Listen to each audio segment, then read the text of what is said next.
Hi, I'm Marjorie. I'm 68 years old, and at my grandson's 5th birthday party, my own son raised a glass and said to me, "Still pretending you matter to anyone." And everyone laughed. They laughed like it was just a joke. But the joke wasn't new. It had been building for years. In every phone call left unanswered, every photo I was cropped out of, every room I was expected to quietly exit. I brought a gift that day, a homemade scrapbook full of memories, but what I left with was something else, a truth they never saw coming. How did it get to this? How does a mother become a ghost in her own family? Let me tell you what happened. First person POV. Han wat nu shatter plus toy. Moi chung chin shaken san kissing tinyals kitu hong hon hong tiu. Chia jung so kitu tong section vidu. Section 1. Wincho in dwisto. Kitu kui section 4. Winker bristo. Kitu kui section 3. Wincho passer drister. Kitu kui section 4. Dorsai finger. Kitu kui story into quasarias. Now on chair dadam yam some. Jelse chimemogrum, bea by kelhi ayens, chokori century, mom race, kikaros remaining shin and showing on the dress turtle Korean war, on Korean which ran mere fall, that unconscious series that are all gerst, a all pottery turkar, borhal, kitty, all in garrison all, hall, bar, dal, carchus dal, I gain cho. He now so Gerderisur Sino Ching IQ. I stood in front of the gift table, my hands carefully holding the scrapbook I'd spent weeks assembling. It was wrapped in linen cloth, tied with a ribbon that matched Asher's birthstone color, emerald green. I had picked the photos myself, the first time he gripped my finger, his laugh covered in icing on his 2nd birthday. The snow day we built that crooked snowman together. It was a love letter, page after page. But when I handed it to Celine, she didn't even look me in the eye. "Oh," she murmured, barely glancing at the cover, then set it next to a towering stack of plastic-wrapped toys and Amazon boxes. I stepped back, hoping she might say something, anything, but she'd already turned to adjust a bouquet. A few minutes later, I saw one of the young staff members sweep the scrapbook off the table and tuck it beneath a sideboard, muttering something about needing visual space. I didn't stop him. I didn't speak. I just watched, heart tightening like a fist in my chest. A gentle breeze blew across the patio, and someone called out, "Time to take your seats." Chairs scraped the floor as guests hurried toward tables adorned with name cards and Bloomington pieces. One by one, people found their spots. I waited, unsure where mine was, until a teenage helper waved at me. "Over there, ma'am," she said, pointing to the farthest corner of the yard, near the portable restrooms. The table stood lopsided on the uneven concrete. My chair wobbled as I lowered myself, and when I looked around, I realized every other table had a floral arrangement, candles, or even helium balloons. Mine had a stack of napkins and a half-empty water pitcher. A waitress approached and, without a word, placed a child's plate in front of me. Chicken nuggets, apple slices, and a juice box. Before I could respond, she was gone. No one noticed. No one corrected her. I sat, hands in my lap, trying to hold on to whatever was left of my dignity. Children ran by with streamers, laughing. I smiled at Asher when he zoomed past with his cousin, calling out that he was going to the Bounce Kingdom. I waved, though he didn't look back. Celine passed near my table. I tried again. "He's getting so tall," I said with a hopeful smile. She nodded slightly but didn't stop. Then a voice from behind me chimed in, casual, as if ordering coffee. "Oh, I didn't even see you sitting there. I thought this table was for staff." The woman, an in-law from Warden's side, I think, chuckled and kept walking. I took a sip of juice from the child's cup and set it down, untouched. Laughter rose from the center table where Warden stood, surrounded by friends from college, work, and Celine's circle of women in pastel cardigans and coordinated sunglasses. He was telling a story, animated, hands gesturing, voice full of life. "Families can be intense," he was saying. "Mine? Oh, you have no idea. You do one thing wrong, and suddenly you're the villain. And heaven forbid you forget to respond to a text. Next thing you know, you're guilt-tripped into a therapy session." More laughter. Someone clapped. He didn't use my name. He didn't have to. My ears burned. I folded my hands under the table. He was funny, charming, even likable when he wanted to be. That's how people stayed on his side, how they never saw the little cuts. I turned my chair slightly, facing away from the crowd. The wind shifted again, carrying the sound of a clown's trumpet. A blur of colors passed by as the entertainer moved from table to table, twisting balloons, taking selfies, calling out children's names in a sing-song voice. When he neared mine, he paused, glanced briefly, then turned away without approaching. Even the clown skipped me. Then the photographer. He was moving around the lawn, snapping shots of families, kids on shoulders, parents raising glasses. As he swept past, camera poised, he paused and looked toward my table. I straightened, adjusted my blouse, offered a small smile. Click. He took a shot of the kids behind me, not of me. I lowered my eyes. I had never felt so physically unseen in my life, not even during my loneliest years after Robert died. Then I was invisible because I chose solitude. Today, it was handed to me like a punishment. The scent of grilled sliders drifted across the lawn. Someone shouted about the cake being almost ready. I glanced at my watch. I had only been there for 40 minutes. It felt like 4 hours. And yet, through all of it, I stayed. Not out of weakness, not even out of politeness, but because even if they didn't see me, I saw myself. And something deep inside whispered that this was the last time I'd let them look through me like glass. A week before the party, I sent Warden a text. Just a simple message. "Let me know what you need for Asher's birthday. I'd love to help. I can bring something, or come early to decorate." It wasn't elaborate, and I didn't expect a song and dance in return. I just thought after everything it would at least warrant a reply. The message was marked as read that same evening. And then, nothing. At first I thought maybe he was just swamped. Work, errands, little league practice, life piles up. But 2 days passed, then 3, and my phone stayed silent. I kept checking it anyway, as if the act of rechecking might somehow conjure a reply that had never been typed. I reread the message more times than I'd ever admit. At one point, I even considered sending a follow-up, something lighthearted like, "Just making sure you saw this," but I didn't. I let it hang there, unread but fully seen, dangling like a forgotten decoration no one wanted to acknowledge. I tried not to let it eat at me, but it did.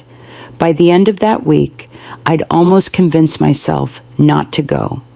What kind of mother shows up where she's not wanted? But then Carol from next door dropped off a lemon pie and casually asked, "You going to that party Saturday?" I shrugged, non-committal. She shook her head. "Honey, you know how boys are.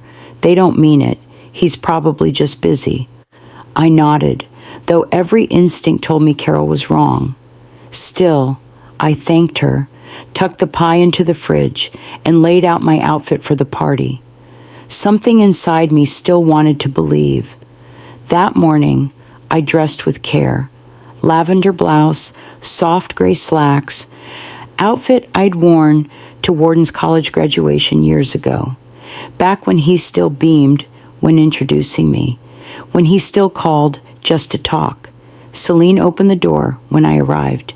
She looked me up and down and gave me that smile, tight-lipped, just shy of polite. "You didn't have to go full formal," she said with a little laugh. "It's just a kid's party." I opened my mouth, then closed it again. I folded my coat over my arm and stepped inside. It wasn't what she said. It was how she said it. The words weren't laced with cruelty. Just that gentle condescension people use when they want to seem gracious, but remind you you're out of step. I took a deep breath, letting the buzz of the party swallow the sting. Children ran through bubbles and streamers. A balloon arch in pastel hues framed the backyard gate.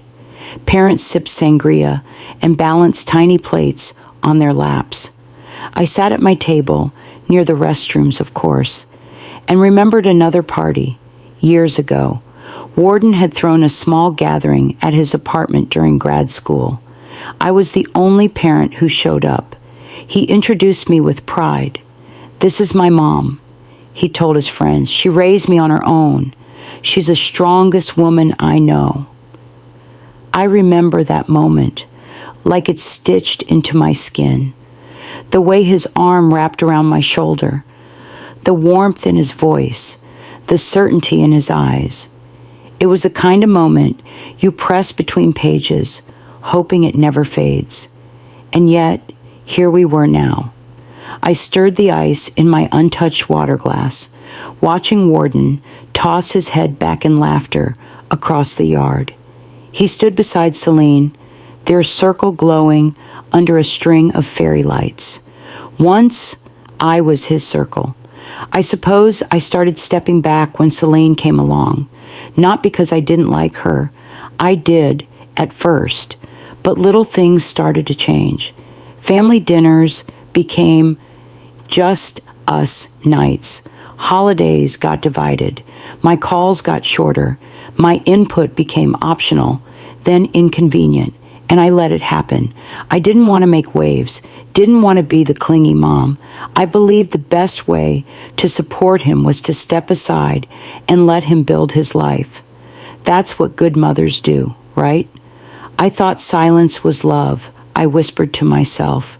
I thought not making waves was my gift to them. But seated next to the restroom, watching my scrapbook get shoved aside, hearing stories told about overbearing family that sounded too familiar, I realized maybe I'd taught them something else entirely. Maybe I taught them I could be ignored, that my love would always show up quietly, without asking for space or recognition, that I'd always fold my coat and smile, no matter how cold the welcome. But as I sat there, watching a party unfold that I was technically in, but clearly not part of, something inside me shifted. I wasn't angry, not in the shouting, stomping way, but there was a stillness, a clarity that settled in my bones like a long-delayed understanding. This silence wasn't noble. It wasn't grace. It was erasure. And that was the day I started watching more closely, because silence no longer felt like love. They called for family photos just after the cake was brought out, before anyone had touched a single slice. I stood up naturally when I heard the photographer's voice, almost instinctively, like muscle memory from years past when I used to be the one organizing these moments. "Let's get the immediate group first," Warden said without looking directly at me, his tone measured, his smile stiff. I paused mid-step, arms halfway raised, and slowly let them drop to my sides, Celine already had Asher in her arms, and her mother was adjusting her pearl necklace while stepping into the center of the shot. I watched them align, arms looped around one another like vines that had long grown away from me. From behind the lens, the photographer gave a friendly prompt, "Say 5." Everyone laughed. Some repeated it, and I stood there 6 feet away, visible to everyone and somehow invisible at once. There was no room made for me. No arms reached out, not even a look of apology. The moment clicked into permanence, and I remained just out of frame, like I was never part of the picture to begin with. I retreated quietly to the patio table and sank into my chair, the one without the centerpiece, the one that rocked with every shift of weight. I smoothed out the napkin on my lap, folding and refolding the corners, keeping my hands busy so they wouldn't clench. I tried not to let it show on my face, the sudden heat behind my eyes. The same photographer strolled by again and gestured toward a group of toddlers nearby. "Excuse me, would you mind scooting over? We want a shot with the kids against the flower wall." I nodded, stood up, and stepped aside without a word. I held my own camera, not that anyone noticed. I wasn't asked to join any of the pictures, nor to take any. I stood there for a moment longer, just a woman with a lens no one trusted to capture anything worth keeping. Callista came running over not long after, phone in one hand, a plastic cup in the other. "Hey, Sylvia, hold this real quick," she chirped, pressing the cup into my hand. I froze. "My name isn't Sylvia. It's Grandma," I whispered, unsure if I meant to correct her or remind myself. But she was already gone, screen up, filming something for her feed. No one flinched, no one heard, no one corrected her. I stood there forgotten again. That moment, the blur of it, settled in a way I knew would stay. It didn't matter if she meant harm or not. It mattered that it didn't matter. I stepped inside, partly for air, mostly for silence. The hallway was quiet and cool. I walked it slowly, letting my hand trail along the edge of the console. Family portraits lined the walls in perfect symmetry. Photos of Warden in high school, his wedding day, Asher's first steps, Celine's mother holding a toddler with birthday streamers in the background. But I wasn't in any of them. Not even one. Not the photo I took when Warden bought his first car. Not the picture I had of me cradling Asher the day he came home from the hospital. Not even a candid. I leaned closer to one frame, squinting at the faces. There was a corner of a hand in one shot. My hand. I knew that hand. I remember the moment, but they'd cropped the rest of me out. I touched the glass. I wasn't just missing. I'd been removed. I returned to the backyard. The sun had begun to shift, turning sharper as it lowered. Laughter still bubbled up from the tables where drinks had started to settle nerves, where people had already forgotten the woman who'd stood alone during the photos. No one noticed my return. No one looked up. But I was no longer sitting in confusion. I had stopped asking why. There's a difference between being unseen and being intentionally excluded. That line, once blurred, was now sharp as crystal. I no longer wondered if I was overthinking. You don't get to unmother me, I thought, standing still at the edge of the celebration. I didn't need to speak it aloud.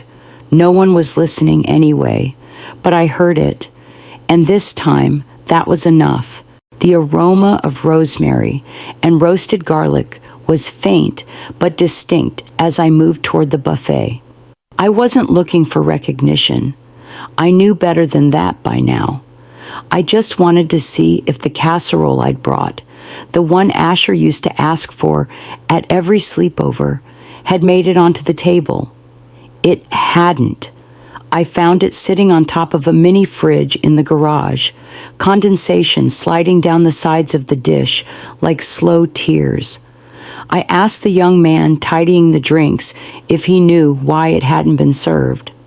"Oh," he said, avoiding eye contact. "Celine mentioned that the smell might be too strong for the kids." He meant foreign, too seasoned, too much history packed into one glass dish. I didn't argue. Instead, I quietly wiped the pan with a paper towel, carried it back to the main area, and placed it gently on a side table behind the dessert trays. No one noticed. No one reached for it, not even out of curiosity. I returned to my seat, still near the restrooms, still off-center from the celebration, and tried to engage in some light conversation. The aunt of Celine's cousin was seated nearby, slicing a cupcake in half with a plastic fork. "It's so nice that you're still involved in these things," she said, with a well-meaning smile. Still, she meant it kindly, I think, but the word echoed in my mind longer than it should have. Still implied that I should have stepped back by now, disappeared politely into the wings. I smiled, nodded, changed the subject to Asher's school project about planets. She nodded vaguely and turned away when her husband waved her over for a group photo. I took a sip of my water, eyes wandering over the small crowd that had gathered near the garden. Celine stood, tapping her champagne glass with a butter knife. The clinking cut through the murmurs. "Everyone, if I could steal just a minute of your time," she began with that polished voice of hers, the one she used when emceeing school fundraisers. Warden stepped beside her, smiling like a politician mid-campaign. He held his glass a bit too high, pausing long enough to command full attention. "We're just overwhelmed today," he began, charm dripping from every word. "Overwhelmed in the best way. This family, this community means so much to us." He gestured toward Celine's parents, then to a table of family friends. "To our amazing parents, mentors, the teachers, our rock star babysitter, we wouldn't be here without you." I waited. He didn't look my way, didn't nod, didn't mention my name. I froze mid-breath. My smile stiffened. "But, of course," he continued, "we're also grateful to everyone who showed up, even if just to pretend they're still part of this family." He glanced at me, raised his glass. His mouth tilted in something like amusement, and he said it. "Still pretending you matter to anyone." It landed with the sharpness of shattered glass, slicing straight through the air. Laughter rippled from the crowd like a dropped stone in a still pond. Someone even whistled. Celine chuckled into her napkin, her shoulders shaking like it was just too funny to resist. I didn't blink, didn't shift in my chair. I felt every eye that dared look toward me, and just as many that avoided it altogether. My heart pounded against my ribs like it wanted to escape. But I wouldn't let it. I kept my hands folded, fingers pressing tightly together. Not a single voice said, "That wasn't okay." Not even one awkward mumbled defense. I waited for anyone, to speak. But all I heard was more laughter, more glass clinking, more cheers for a man who had just dressed his own mother in mockery.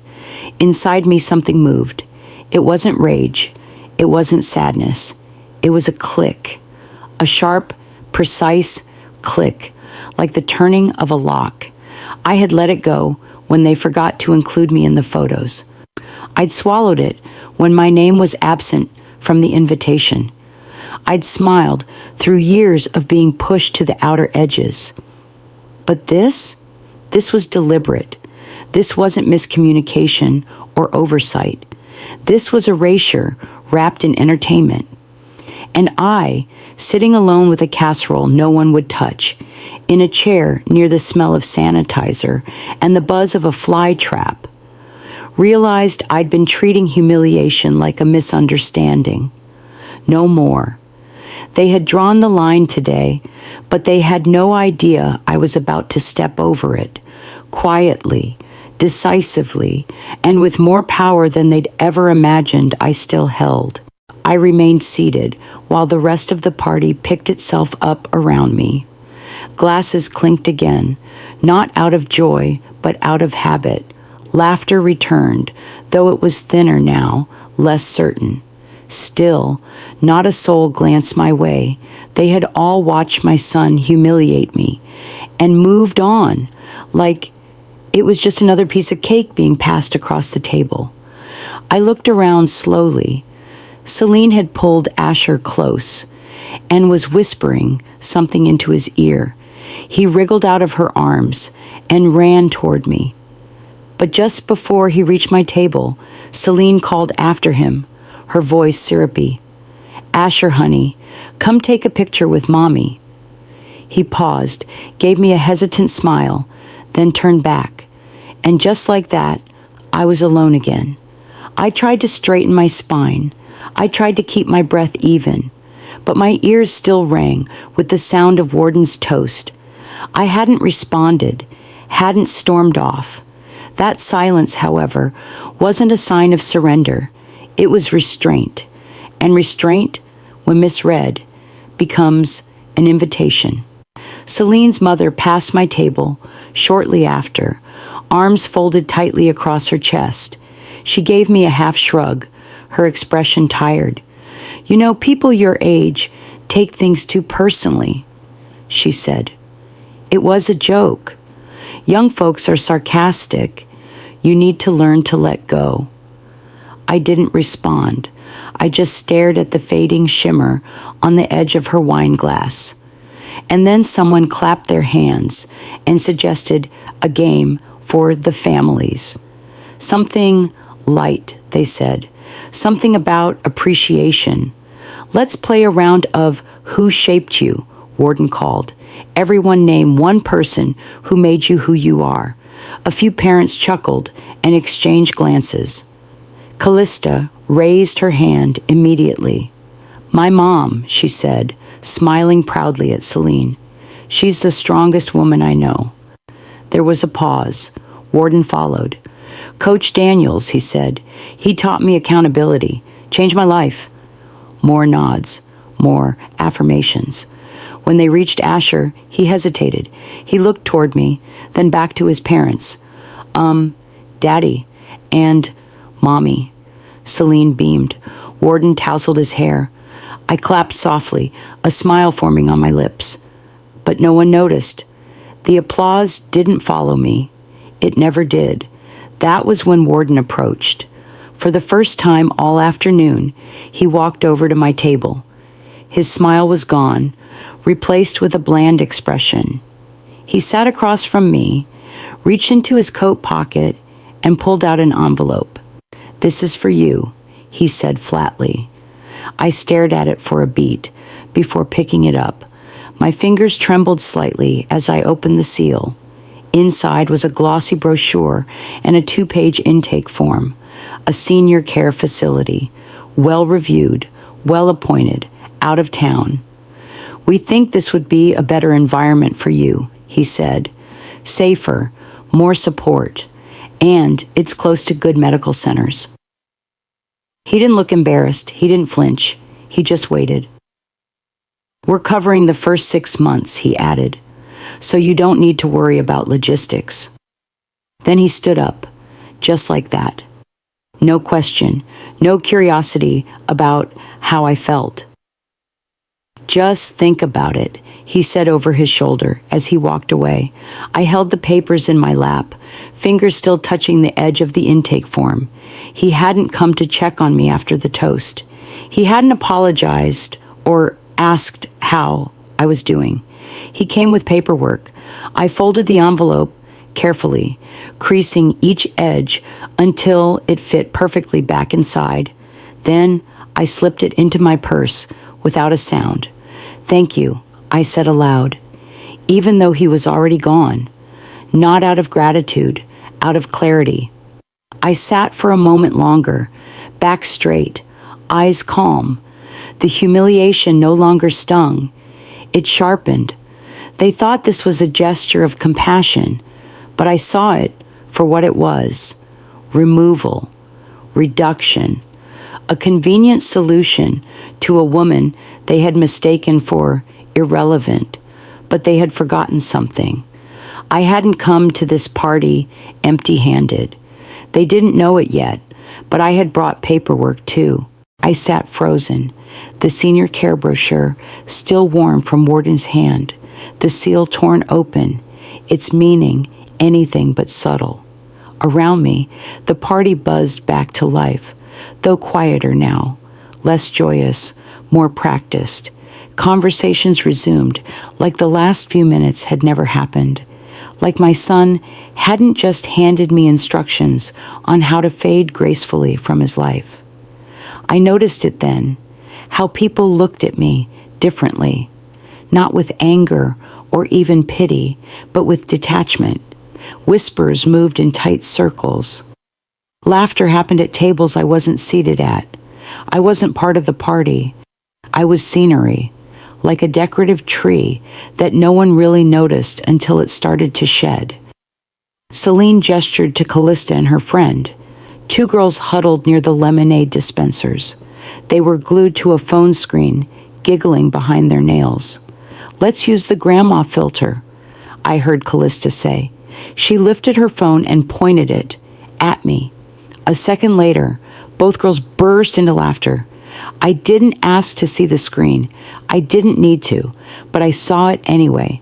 The screen flashed briefly.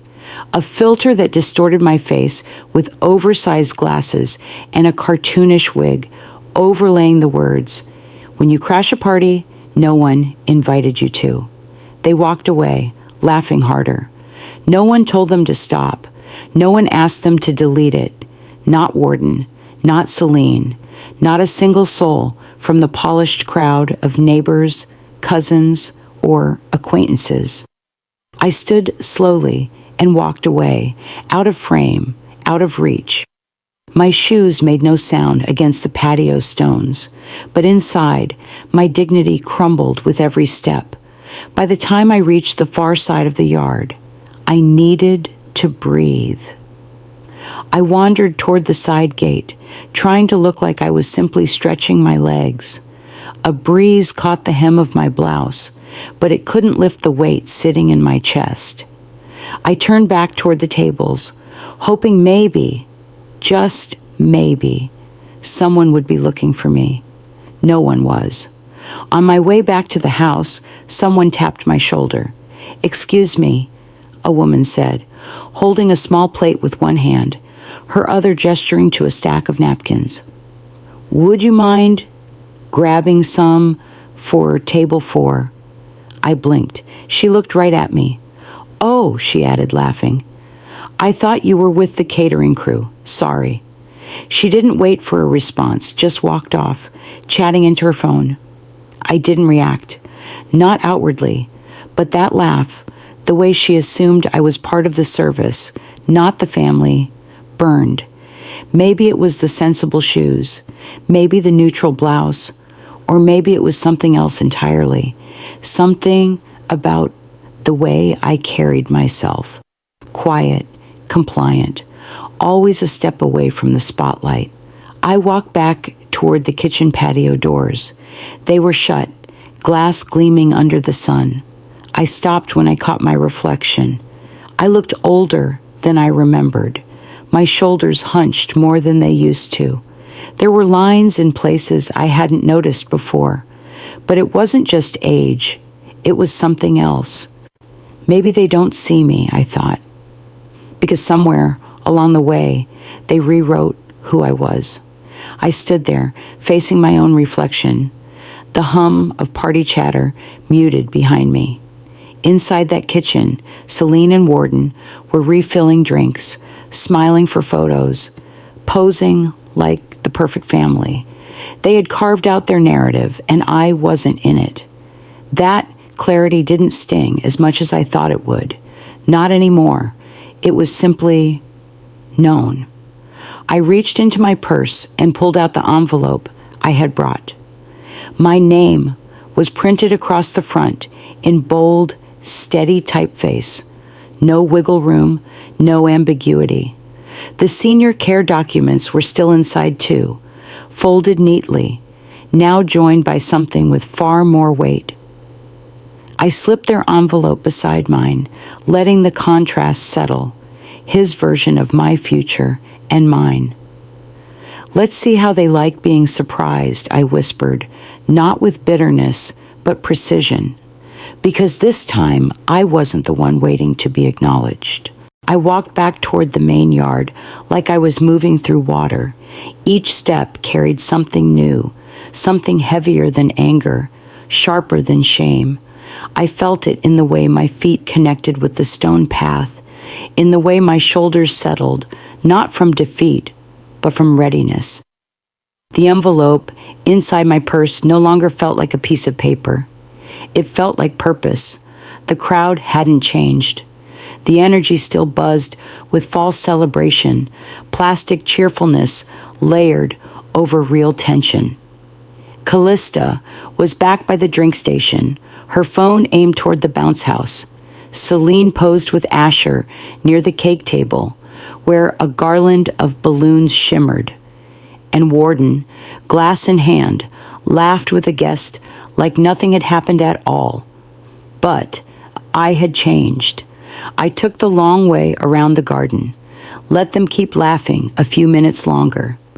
I passed a table of cousins I hadn't spoken to in years. They didn't acknowledge me. I didn't stop.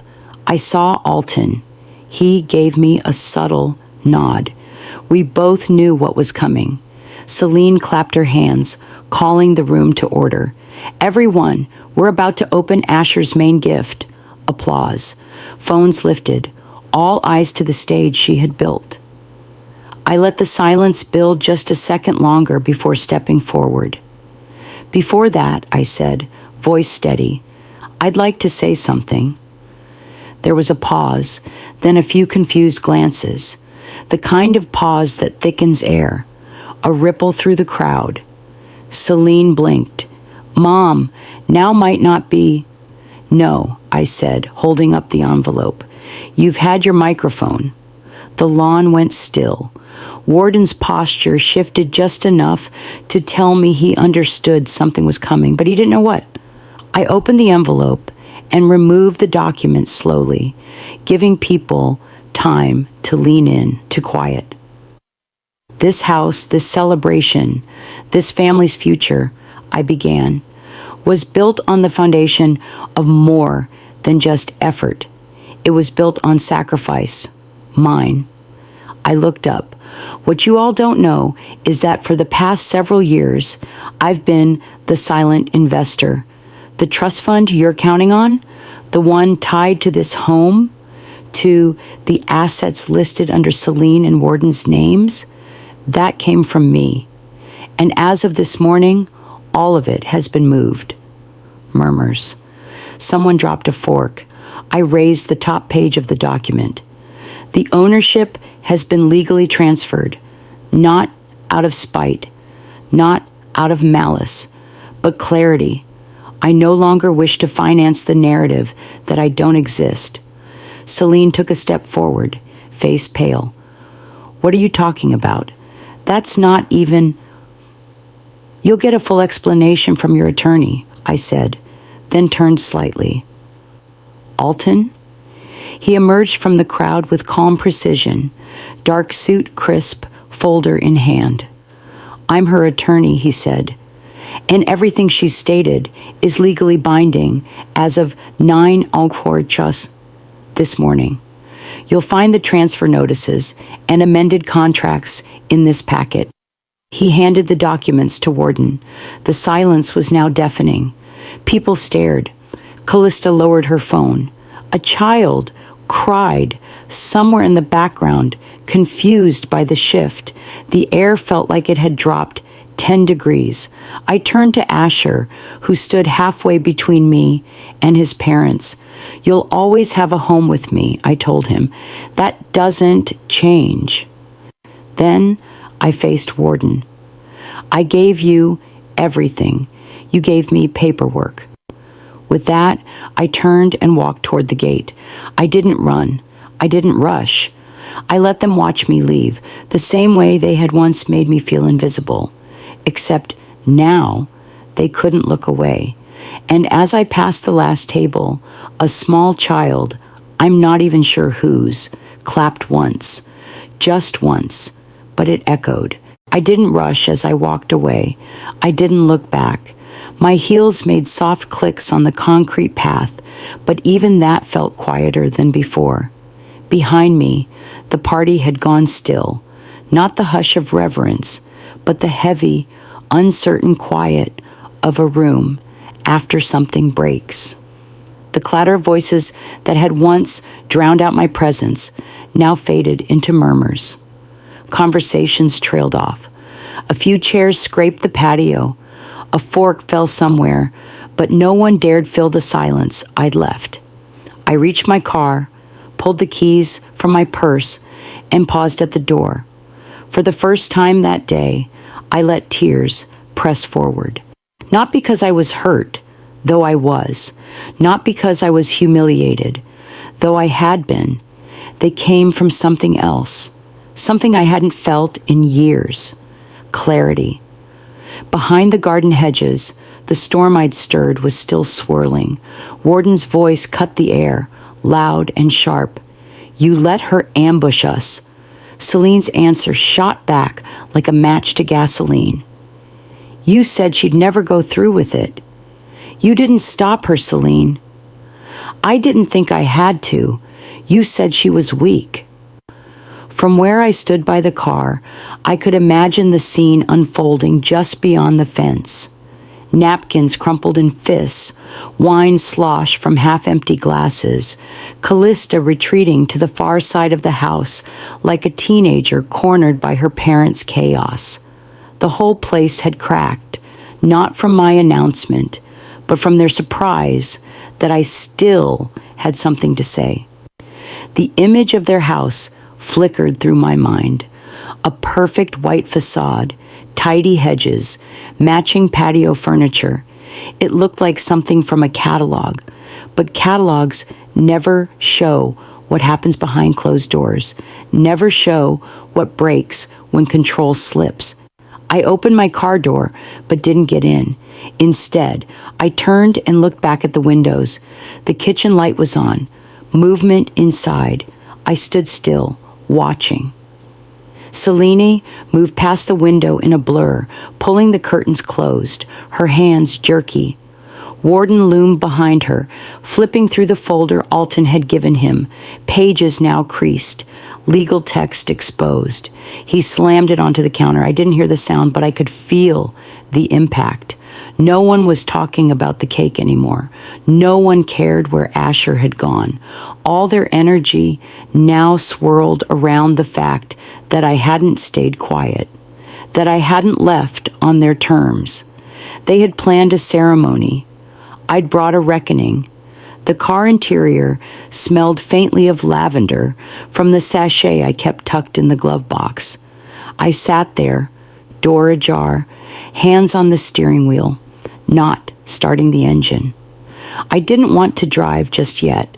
I wanted to feel the silence, the real kind, not the kind that suffocates, but the kind that settles around you when the noise has finally let go. Back home, late afternoon dipped into early evening. The kitchen clock ticked evenly, a dependable rhythm against the stillness of the house. I put on water for tea, the kettle hissing softly as I leaned against the counter. I glanced at my phone. Not a single notification, not a message from Warden, not even a "what the hell was that?" from Celine. No one had reached out. I picked up the mug, steam fogging my glasses for a moment. I didn't cry. Instead, I walked to the window, pulled open the curtain, and let the light in. The relief I felt didn't look like joy. It wasn't big or loud or sweeping. It was still. It was mine. That night, I opened a box I hadn't touched in years. Photos, old documents, letters Robert had written when we were newly married, even a few of Warden's scribbles from elementary school that read, "Mom is the best." I spread them out on the dining table, organizing piles. One for the lawyer, one for keepsakes, one for the scrapbook I would now make for myself. I penned a short note to Alton. Let's begin the estate revisions. This house, the accounts, they're no longer the center of anything. I am. The ink didn't blot. My hand didn't shake. And that was the first night I truly slept. Alone, but not lonely. Sunlight crept across the kitchen counter, casting long shadows through the blinds. I stood at the sink, holding my mug with both hands, watching the steam curl upward. The house was quiet, still in a way it hadn't been in years, peaceful, but not empty. I reached for my phone out of habit, scanning the screen. No missed calls, no voicemails, no text from Warden, nothing from Celine, just one unread message in the family group chat from my cousin Carol. Marjorie, that was wild. Never saw that coming. I stared at it for a moment, thumb hovering over the keyboard. Then I hit the side button and turned the screen off. It was still early, but I'd already showered and dressed. Routine had always been my anchor, and today I needed it more than ever. I walked to the dining room, where a manila folder waited for me beside my reading glasses. Inside were copies of the financial documents Alton had helped me collect over the past 6 months. I laid them out like puzzle pieces, bank statements, trust documents, original house deed, and the life insurance policy that I had updated years ago. I pulled out the most recent notice from the bank, one Celine had conveniently forwarded to me weeks back, acting as though it was just standard communication. But it wasn't. My name was gone. In its place, hers. Celine had been named the new beneficiary, quietly, efficiently, without discussion, without acknowledgement. I stared at the line with her name printed in clean, bold font. Legal, final. It wasn't about the money, it was about the message. I had always assumed that silence was safety, that if I kept the peace, I would keep my place. But that assumption had cost me more than I realized.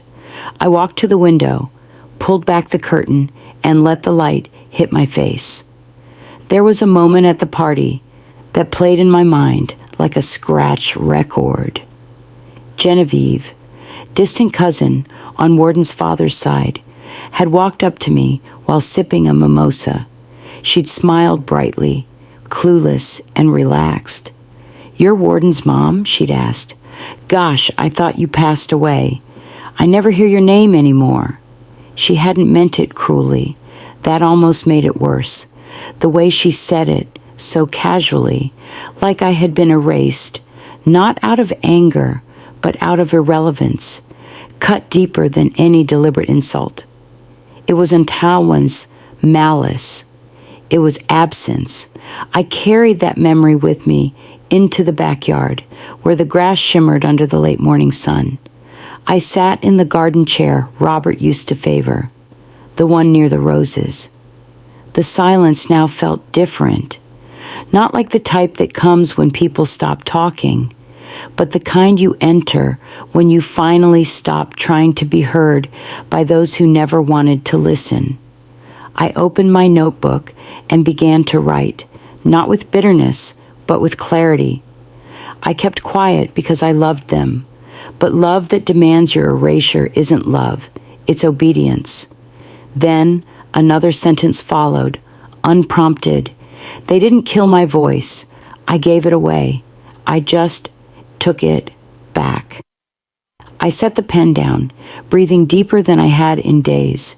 Inside, I gathered the manila folder, clipped the pages together, and sealed it in a new envelope. I addressed it to Alton, then slipped it into my bag for mailing. On a separate sheet, I began drafting another letter, this one to Warden. I didn't accuse, I didn't scold, I simply told him what was true. You can come back when you're ready to treat me like I exist, not a moment before. I signed it, folded it, placed it in an envelope, but I didn't write his name on it yet. I tucked it into the drawer beside the letters Robert had written me over the years. Letters that reminded me of who I had been before I allowed anyone to quiet me. The house was still quiet, but this silence, this one was mine. The kettle whistled softly as I stood in my kitchen, hands wrapped around a mug that had seen more years than most of the people at that birthday party. The morning light filtered in through the blinds, warm and familiar. It had been a week since I walked out of Warden's yard, with my head high and my name intact. I was learning to live with the quiet, not endure it, live with it. There was a difference. The kind of quiet that once hinted at absence now felt more like breathing space. I watered the African violets on the windowsill, their leaves turning upward like they had sensed the shift too. The floor creaked under my steps as I moved to the dining table where my notebook waited, just as I had left it the night before. I opened it and began rereading what I'd written. The letter to Warden was still there, unsigned, unsent. Not because I didn't mean every word, but because something in me knew the point had already been made. He'd heard me loud and clear at the party, even if he hadn't picked up a phone since. I flipped the page, a note to Celine, shorter, tighter, more precise, not harsh, but honest. You confuse silence with insignificance. They're not the same. Another to Callista. This one less letter, more wondering. You're young. I hope someday you realize that cruelty shared with an audience leaves longer scars than ones given in private. At the bottom of each page, in my neatest handwriting, I wrote the same two words, maybe someday. I folded them carefully and slipped them into matching envelopes, each one labeled in pencil. Then I placed them in the drawer next to my old recipes, under a tab that simply read, just in case. That afternoon, I returned to the boxes I hadn't touched since Robert died. Photos, mostly, yellowing in the corners. Some stuck together from time and heat. I sorted them into piles. Birthdays, holidays, random, candid moments. This time, I didn't leave myself out. I pasted the images into a new scrapbook I titled in gold ink, "This time, I stay in the frame." There I was, holding Warden in a cardboard spaceship on his 6th Halloween, wearing that ridiculous tinsel headband at Asher's 2nd Christmas, caught mid-laugh during a backyard barbecue with Robert when life still made sense.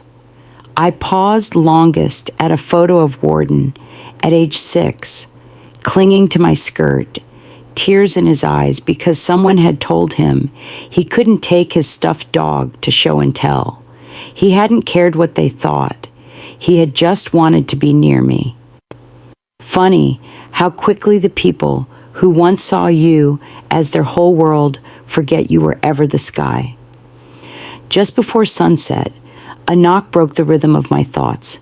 I opened the door to find Carol from next door, holding a Tupperware container and flashing that wide, familiar smile. "Baked too many cinnamon rolls," she said. "Thought you might want a few." We sat for a while on my porch, sipping tea, cinnamon scent curling around us. "You look lighter," she said after a moment, "like something let go." I didn't answer right away. Then I smiled. Maybe it did, or maybe I did. After she left, I stayed there a while longer, listening to the wind move through the trees like a lullaby I didn't know I needed. Just as I turned to go inside, I noticed a small envelope tucked into the mailbox. No return address, but the handwriting was familiar.